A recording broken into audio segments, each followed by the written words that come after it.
मेरे भाई ये रहा आपका क्वेश्चन नंबर 1। क्वेश्चन नंबर 1 आपको कहा रहा है उस विकल्प का चयन करें जिसका तीसरी संख्या से वही संबंध है जो संबंध दूसरी संख्या का पहली संख्या से है। ये जो प्रश्न है ये आपका नंबर एनालॉजी रीजनिंग का प्रश्न है।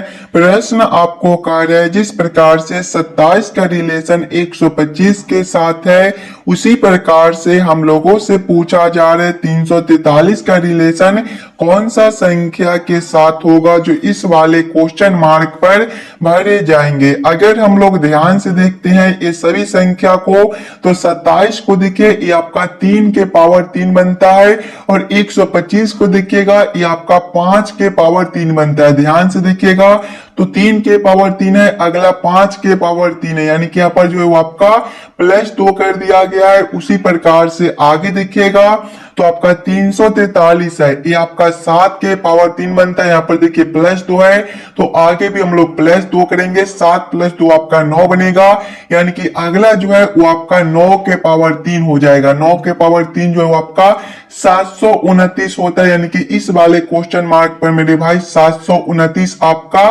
भरा जाएगा। क्लियर है। चलिए अगले प्रश्न की ओर हम लोग चलेंगे, क्वेश्चन नंबर 2 की ओर। ये रहा क्वेश्चन नंबर 2। क्वेश्चन नंबर 2 आपको कहा रहा है उस विकल्प का चयन करें जो तीसरे पद से उसी प्रकार संबंधित है जिस प्रकार दूसरा पद पहले पद से संबंधित है। ये भी प्रश्न आपके लिए इंपॉर्टेंट प्रश्न है। ये भी प्रश्न आपका एनालॉजी का ही प्रश्न है। जब भी आपको इस प्रकार के प्रश्न देखने को मिले तो पहले आप लोग ये समझने की कोशिश कीजिएगा ये दोनों शब्द आपस में किस प्रकार से संबंधित है। उसी प्रकार से आप लोग सोचेगा ये वाला शब्द से आपका कौन सा शब्द संबंधित बनेगा जो इस वाले क्वेश्चन मार्क पर भरे जाएंगे। पहले हम लोगों को ये समझना है कि दीवार से ईंट किस प्रकार से लिखा हुआ है।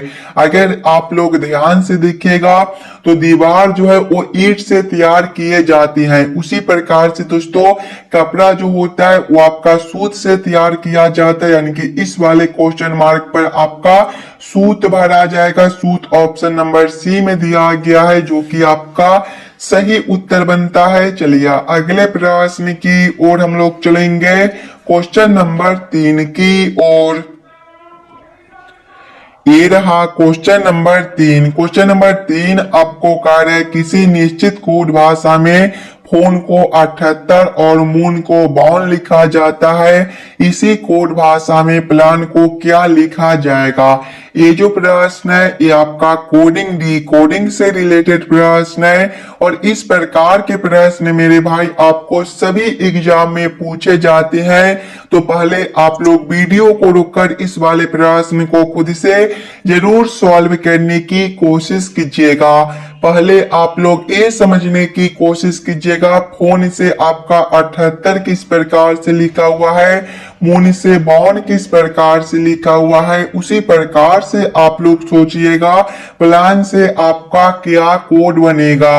अगर आप लोग ध्यान से देखिएगा मून को तो फोन जो है आपका PHONE से मिलकर बनता है। अगर सबसे पहले हम लोग ये सभी अक्षर का विपरीत अक्षर लिखते हैं तो P का जो विपरीत अक्षर बनता है वो आपका K बनता है, H का विपरीत अक्षर आपका S बनेगा, O का विपरीत अक्षर आपका L होता है, N का विपरीत अक्षर M होता है। आगे देखिएगा E है, E का विपरीत अक्षर आपका V होता है। अब ये सभी अक्षर को हम लोग ABCD के क्रमानुसार लिखते हैं तो K जो है ये आपका 11वें नंबर पर होता है, S ये आपका 19वें नंबर पर होता है, L ये आपका 12वें नंबर पर होता है, M ये आपका 13वें नंबर पर होता है और V आपका 22वें नंबर पर होता है। जब ये सभी संख्या को हम लोग आपस में जोड़कर देखेंगे तो 11 + 19 आपका 30 बनेगा, 30 + 12 आपका जो है वो 42 बनेगा, 42 + 13 ये आपका 55 और 55 + 22 जो है आपका 77 हो जाएगा। लेकिन यहाँ पर 78 दिया गया है। अगर हम लोग 77 में एक ऊपर से ऐड कर देते हैं तो आपका 78 बनता है। वही सेम हम लोग आगे करेंगे। आगे आपका मून है, मून जो है वो आपका A में डबल O N से से मिलकर बनता है, इसके भी सभी अक्षर को पहले हम लोग विपरीत अक्षर में लिखेंगे। पहले आपका एम है, एम का विपरीत अक्षर आपका एन होता है, आगे आपका ओ है, ओ का विपरीत अक्षर एल होता है, आगे फिर से ओ है, इसका भी विपरीत अक्षर आपका एल बनेगा। उसके बाद आपका एन है, एन का विपरीत अक्षर एम होता है। अब ये सभी अक्षर को हम लोग एबीसीडी के क्रमानुसार लिखेंगे। तो एन जो है ये आपका 14वें नंबर पर होता है, एल ये आपका 12वें पर होता है, फिर से आगे एल है, यानी कि इसका भी क्रम आपका 12 बनेगा। उसके बाद एम है ये आपका 13वें नंबर पर होता है। ये सभी संख्या को आपस में जोड़ेंगे तो 14 प्लस 12 26, 26 प्लस 12 आपका 38, 38 प्लस 13 जो है ये आपका 51 हो जाएगा। और इसमें देखिए एक ऊपर से ऐड किए थे तो इसमें भी एक ऊपर से ऐड करेंगे, 51 प्लस 1 जो है आपका 52 बनेगा। 52 भी आपका यहाँ पर दिया गया है, यानी कि इस वाले प्रश्न को हम लोग इसी प्रकार से सॉल्व कर सकते हैं। तो वही सेम हम लोग प्लान के साथ करेंगे। प्लान जो होता है वो आपका PLAN से मिलकर बनता है। इसके भी सभी अक्षर को पहले हम लोग विपरीत अक्षर में लिखेंगे। तो P का विपरीत अक्षर आपका K होता है, आगे देखिएगा L है, L का विपरीत अक्षर आपका O होता है, आगे देखिए आपका A है, A का विपरीत अक्षर जो है आपका Z होता है, आगे जो है वो आपका N दिया गया है, N का विपरीत अक्षर आपका M होता है। ये सभी अक्षर को अब आप लोग ABCD के क्रमानुसार लिखिएगा। तो K जो है ये आपका 11वें नंबर पर होता है, O आपका 15वें पर होता है, आगे Z है ये 26वें नंबर पर होता है, आगे आपका M है ये 13वें नंबर पर होता है। सभी संख्या को आपस में जोड़िएगा तो 11 प्लस 15 आपका 26, 26 प्लस 26 52 और 52 प्लस 13 जो है ये आपका 65 बनेगा। सभी में एक ऊपर से ऐड किए थे तो इसमें भी एक ऊपर से ऐड करेंगे, 65 प्लस 1 जो है वो आपका 66 हो जाएगा। 66 ऑप्शन नंबर ए में दिया गया है, जो कि आपका सही उत्तर बनता है मेरे भाई। चलिए अगले प्रश्न की ओर हम लोग चलेंगे, क्वेश्चन नंबर 4 की ओर। ये रहा क्वेश्चन नंबर 4। क्वेश्चन नंबर 4 आपको कार्य दिए गए विकल्पों में से उस शब्द को चुने जो दिए गए शब्दों के समान है और उसी समूह से संबंधित है। यहाँ पर देखिएगा बिल्ली, कुत्ता और बकरी दिया गया है। इसी प्रकार के संबंधित कौन सा शब्द दिया गया है ये आप लोगों से पूछ रहा है। अगर आप लोग ध्यान से देखिएगा तो बिल्ली है, कुत्ता है और बकरी है। दोस्तों बिल्ली भी आपका पालतू जानवर होता है, कुत्ता भी आपका पालतू जानवर होता है और बकरी भी आपका पालतू जानवर होता है। उसी प्रकार से दोस्तों ऑप्शन नंबर सी में देखिएगा तो गाय भी आपका पालतू जानवर होता है, यानी कि इसके समूह के जो अगले शब्द हो जाएंगे वो आपके गाय हो जाएंगे, यानी कि क्वेश्चन नंबर 4 का आपका ऑप्शन नंबर सी सही उत्तर बनता है। चलिए अगले प्रश्न की ओर हम लोग चलेंगे, क्वेश्चन नंबर 5 की ओर। ये रहा क्वेश्चन नंबर 5। क्वेश्चन नंबर 5 आपको कार्य दिए गए पैटर्न का ध्यान पूर्वक अध्ययन करें और उस संख्या को चुने जो इसमें प्रश्न चिन्ह के स्थान पर आएगी। दोस्तों ये जो प्रश्न है ये आपका मिसिंग नंबर से रिलेटेड प्रश्न है। यहाँ पर आपका एक क्वेश्चन मार्क दिया गया है, इस वाले क्वेश्चन मार्क पर आपका कौन सा संख्या भरा जाएगा ये आप लोगों से पूछ रहा है। अगर आप लोग ध्यान से देखिएगा इस वाले प्रश्न को तो इस वाले लाइन से देखिए आपका बड़ा बड़ा संख्या दिया गया है। और दोस्तों जब भी आपको इस प्रकार के मिसिंग नंबर से रिलेटेड प्रश्न देखने को मिले तो ऐसे प्रश्न को पहले आप लोग इस वाले लाइन से सॉल्व करने की कोशिश कीजिएगा। पहले आप लोग ये समझने की कोशिश कीजिएगा 7, 6 और 3 से आपका 48 किस प्रकार से लिखा हुआ है। अगर दोस्तों सबसे पहले ये तीनों संख्या को हम लोग आपस में जोड़कर देखते हैं तो 7 प्लस 6 आपका 13 और 13 प्लस 3 जो है आपका 16 होता है और 16 में 3 से गुना करने पर आपका 48 बनता है। 48 आपका यहाँ पर दिया गया है। वही सेम हम लोग आगे करेंगे, इसके भी तीनों संख्या को आपस में जोड़ेंगे तो 4 प्लस 9 आपका 13 और 13 प्लस 8 जो है आपका देखिएगा तो 13 प्लस 8 आपका 21 होता है और 21 में 3 से गुना करने पर आपका 63 बनता है। 63 भी आपका यहाँ पर दिया गया है। यानी कि इस वाले प्रश्न को हम लोग इसी प्रकार से सॉल्व कर सकते हैं। तो वही से हम लोग आगे करेंगे। आगे आपका 2, 5 और 7 दिया गया है। इसके भी सभी संख्या को पहले आपस में जोड़ेंगे। 2 + 5 आपका 7 बनेगा। 7 + 7 जो है ये आपका 14 हो जाएगा। और सभी में उसके बाद 3 से गुना किए थे तो इसमें भी 3 से गुना करेंगे। 14 गुना 3 आपका कितना हो जाएगा? 42। 42 ऑप्शन नंबर बी में दिया गया है, जो कि आपका सही उत्तर बनता है। इस वाले क्वेश्चन मार्क पर आपका 42 भरा जाएगा। चलिए अगले प्रश्न की ओर हम लोग चलेंगे। ये रहा क्वेश्चन नंबर 6। क्वेश्चन नंबर 6 आपको कहा रहा है निम्नलिखित प्रश्न में दी गई श्रृंखला से लुप्त संख्या को चुनिए। ये जो प्रश्न है ये आपका श्रृंखला सीरीज से रिलेटेड प्रश्न है। एक श्रृंखला सीरीज दिया गया है और यहाँ पर एक क्वेश्चन मार्क है।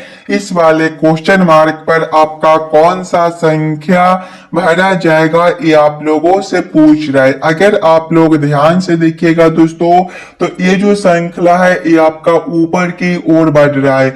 और जब भी हमें इस प्रकार के श्रृंखला सीरीज देखने को मिले तो पहले हम लोग अंतर को देखते हैं। देखिएगा 32 से आपका 35 है, यहाँ पर आपका +3 का अंतर बनता है। 35 से 39 है, +4 का अंतर बनता है। 39 से 42 है, +3 का अंतर है। 42 से 46 है, +4 का अंतर है। 46 से आपका 49 है, +3 का अंतर है। और आगे आपका क्वेश्चन मार्क है। ध्यान से देखिएगा, तो एक बार +3 है तो एक बार +4 है। +3 +4 +3 यानी कि अगला अंतर आपका +4 का बनेगा। 49 + 4 आपका 53 हो जाएगा। 53 ऑप्शन नंबर ए में दिया गया है, जो कि आपका सही उत्तर बनता है। चलिए अगले प्रश्न की ओर हम लोग चलेंगे। क्वेश्चन नंबर 7 की ओर। ये रहा क्वेश्चन नंबर 7। क्वेश्चन नंबर 7 आपको कार्य निम्नलिखित श्रृंखला में प्रश्न चिन्ह के बदलने वाले अक्षर समूह का चयन करें। दोस्तों ये जो प्रश्न है ये आपका अक्षर श्रृंखला से रिलेटेड प्रश्न है। एक अक्षर श्रृंखला दिया गया है और यहाँ पर एक क्वेश्चन मार्क है। इस वाले क्वेश्चन मार्क पर आपका कौन सा अक्षर भरा जाएगा ये आप लोगों से पूछ रहा है। इस प्रकार के भी प्रश्न आपको एग्जाम में देखने को मिलेंगे मेरे भाई। और जब भी आपको इस प्रकार के प्रश्न देखने को मिले तो पहले आप लोग अक्षर श्रृंखला को ध्यान से देखिएगा। अक्षर श्रृंखला को देखिएगा तो पहले जो है वो आपका QKR दिया गया है। QKR के आगे देखिएगा तो आपका UO भी दिया गया है। इसके आगे देखिएगा तो आपका YSZ दिया गया है। इसके आगे देखिए आपका CWD दिया गया है और इसके आगे आपका क्वेश्चन मार्क है। अगर आप लोग ध्यान से देखिएगा सिंगल अक्षर को तो आपका Q से U है। यहाँ पर देखिए आपका +4 कर दिया गया है। आगे देखिएगा तो U से आपका Y है, +4 है। आगे देखिए Y से आपका C है, +4, यानी कि आगे भी हम लोग +4 करेंगे तो C +4 जो है वो आपका देखिएगा तो G होता है। दूसरे वाले अक्षर से देखिएगा तो K से आपका O है। यहाँ पर देखिए तो आपका +4 फिर से कर दिया गया है। O से आपका S है, फिर से +4 है। S से आपका W है, +4 है। आगे उसी प्रकार से हम लोग +4 करेंगे तो W +4 जो है वो आपका A होता है। तीसरे वाले अक्षर से देखिएगा तो R से आपका दोस्तों V है। यहाँ पर भी आपका जो है वो +4 है। B से आपका Z है, यहाँ पर भी आपका +4 है।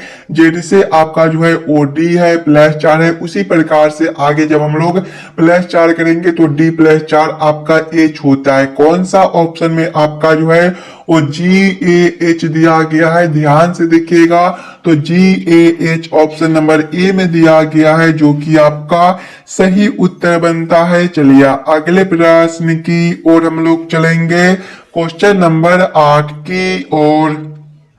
ये रहा क्वेश्चन नंबर 8। क्वेश्चन नंबर 8 जो है ये आपका ब्लड रिलेशन से रिलेटेड प्रश्न है। और मेरे भाई इस प्रकार के भी प्रश्न आपको सभी एग्जाम में बार बार पूछे जाते हैं, तो ये भी प्रश्न आपके लिए इम्पोर्टेंट प्रश्न है। तो पहले आप लोग वीडियो को रोककर खुद से जरूर सॉल्व करने की कोशिश कीजिएगा। सबसे पहले आप लोग प्रश्न को ध्यान से पढ़िएगा और समझने की कोशिश कीजिएगा प्रश्न आपको क्या कह रहा है। देखिए प्रश्न पहले आपको कह रहा है ए बी की माता है। ए कौन है? बी की माता है। दोस्तों माता जो होती है एक पीढ़ी ऊपर का होती है, यानी कि बी से ऊपर हम लोग किसको रखेंगे? तो ए को रखेंगे। क्या रिश्ता है?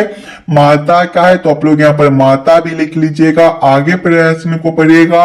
आगे प्रश्न आपको कह रहा है बी सी का पति है। बी कौन है? तो सी का पति है। पति जो होता है एक ही पीढ़ी का होता है, यानी कि बी के सामने हम लोग सी को रखेंगे। क्या रिश्ता है? पति का है, तो आप लोग यहाँ पर पति भी लिख लीजिएगा। आगे प्रश्न को पढ़िएगा। आगे प्रश्न आपको कह रहा है डी सी का ससुर है। डी कौन है? तो सी का ससुर है। दोस्तों ससुर जो होता है दो पीढ़ी ऊपर का होता है, यानी कि सी से ऊपर हम लोग किसको रखेंगे? तो डी को रख देंगे। क्या रिश्ता है? ससुर का है, तो आप लोग यहाँ पर ससुर भी लिख लीजिएगा। आगे प्रश्न को पढ़िएगा। आगे प्रश्न आप लोगों से पूछ रहा है ए का डी से क्या संबंध है। देखिए ये दोनों का रिश्ता आप लोगों से पूछ रहा है। अगर आप लोग ध्यान से देखिएगा तो ए जो है वो बी का माता है। ए कौन है? तो बी का माता है और बी का पति सी है और सी का ससुर जो है वो आपका डी है, यानी कि यहाँ पर जो रिश्ता बनता है वो आपका पत्नी का रिश्ता बनता है। तो आप लोग यहाँ पर क्या कीजिएगा? पत्नी लिख लीजिएगा। पत्नी आपका कौन सा ऑप्शन में दिया गया है? पत्नी ऑप्शन नंबर सी में दिया गया है, जो कि आपका सही उत्तर बनता है। चलिए क्वेश्चन नंबर 9 की ओर हम लोग चलते हैं। ये रहा क्वेश्चन नंबर 9। क्वेश्चन नंबर 9 आपको कह रहा है उस वेन आरेख का चयन कीजिए जो निम्नलिखित वर्गों के बीच के संबंध को सही ढंग से निरूपित करता है। ये जो प्रश्न है ये आपका वेन आरेख वेन डायग्राम से रिलेटेड प्रश्न है। माता पिता और पुरुष का किस प्रकार से वेन आरेख वेन डायग्राम बनेगा ये आप लोगों से पूछ रहा है। दोस्तों पहले आप लोग ये समझने की कोशिश कीजिएगा माता पिता और पुरुष में कौन शब्द किसके साथ संबंधित है, किसके अंदर हम लोग किसको रख सकते हैं। अगर आप लोग ध्यान से देखिएगा तो पिताजी जो होते हैं वो आपके पुरुष होते हैं, यानी कि पुरुष के अंदर जो है वो आपके पिता हो जाएंगे। यानी कि पहले हम लोग पुरुष के लिए एक गुला बना लेंगे और पुरुष के अंदर आपके पिताजी आ जाएंगे। उसके बाद देखिएगा तो माता जी, माता जो होती है वो आपका पुरुष ना होकर स्त्रीलिंग होती है, यानी कि माता जो है ये दोनों शब्दों से अलग दिया गया, यानी कि माता के लिए हम लोग अलग आरेख बनाएंगे। इस प्रकार का वेन आरेख Venn diagram option number B में दिया गया है, जो कि आपका सही उत्तर बनता है। चलिए अगले प्रश्न की ओर हम लोग चलेंगे, क्वेश्चन नंबर 10 की ओर। ये रहा क्वेश्चन नंबर 10। क्वेश्चन नंबर 10 आपको कार्य दिए गए समीकरण को संतुलित करने के लिए किन दो संख्याओं को आपस में बदलना होगा। यहाँ पर एक समीकरण दिया गया है और दोस्तों ये जो समीकरण है ये आपका गलत दिया गया है। इस वाले समीकरण को सही बनाने के लिए किन दो संख्याओं को आपस में बदलना होगा ये आप लोगों से पूछ रहा है। अगर आप लोग ध्यान से देखिएगा समीकरण को तो 6 + 28/4 - 2 × 17 दिया गया है। अगर दोस्तों इस वाले समीकरण में हम लोग जो है वो देखिएगा तो 17 के जगह पे 6 को रख देते हैं और 6 के जगह पे अगर हम लोग 17 को रखकर इस वाले समीकरण को हल करके देखते हैं तो पहले देखिए 6 है, 6 के जगह पे 17 को रखना है तो 17 प्लस करेंगे हम लोग 28, फिर हम लोग भागा कर देंगे यहाँ पर 4, फिर माइनस करेंगे 2, गुना करेंगे 17, 17 के जगह पे 6 को रखना है। दिखेगा यहाँ पर 17 प्लस करेंगे 28/4 जो है आपका 7 बनेगा, माइनस करेंगे 2 और 6 × 2 जो है ये आपका कितना हो जाएगा, तो 6 × 2 जो है ये आपका दोस्तों 12 होता है। देखिएगा यहाँ पर जो है वो आपका 12 बनेगा। आगे देखिएगा तो 17 + 12 आपके कितने हो जाएंगे, 17 + 12 जो है आपके 24 होते हैं और 24 माइनस 12 जो है ये आपके कितने हो जाएंगे, तो 12 हो जाएंगे। 12 आपका यहाँ पर दिया गया है, यानी कि इस वाले समीकरण को सही बनाने के लिए 17 और जो है वो 6 को आपस में बदलना होगा। 17 और 6 ऑप्शन नंबर सी में दिया गया है, जो कि आपका सही उत्तर बनता है। आशा करता हूं मेरे भाई कि आप लोग सभी प्रश्न को बढ़िया से समझ गए होंगे।